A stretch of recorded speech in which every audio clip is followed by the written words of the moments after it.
श्री कृष्ण की माखन चोरी की लीला उनके बाल्यकाल की सबसे प्रिय और आनंदमयी कथाओं में से एक है।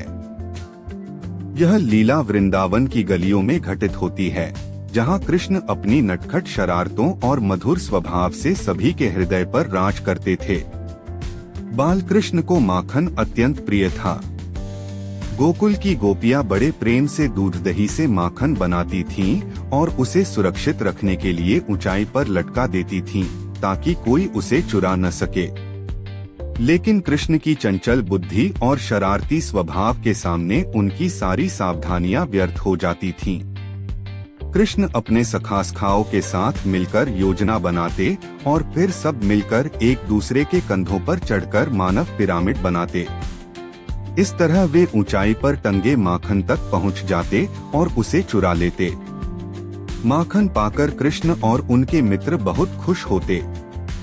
वे न केवल खुद खाते बल्कि बंदरों और अन्य जीवों को भी बांट देते।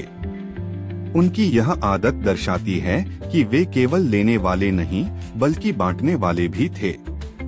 उनकी हर शरारत में प्रेम और आनंद छिपा होता था।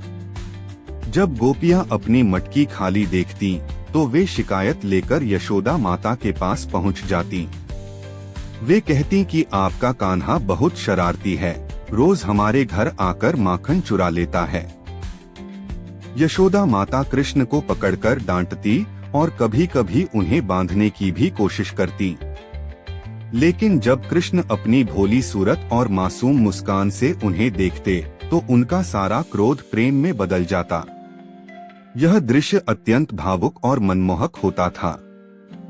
माखन चोरी की यह लीला केवल एक बाल शरारत नहीं है, बल्कि इसके पीछे गहरा आध्यात्मिक अर्थ छिपा है।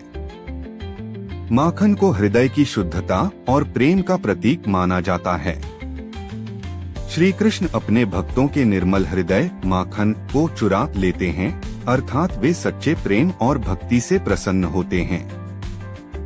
उनकी यह लीला यह भी सिखाती है कि भगवान अपने भक्तों के साथ एक मित्र और बालक के रूप में भी जुड़ते हैं।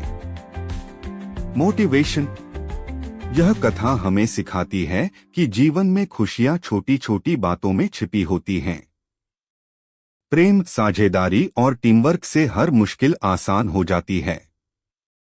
साथ ही हमें अपने हृदय को शुद्ध और प्रेम से भरा रखना चाहिए, क्योंकि वही सच्ची भक्ति है। कृष्ण की यह लीला हमें सरलता, आनंद और उदारता का मार्ग दिखाती है। यदि कहानी आपको अच्छी लगी तो कमेंट्स में जरूर लिखिएगा। राधे राधे।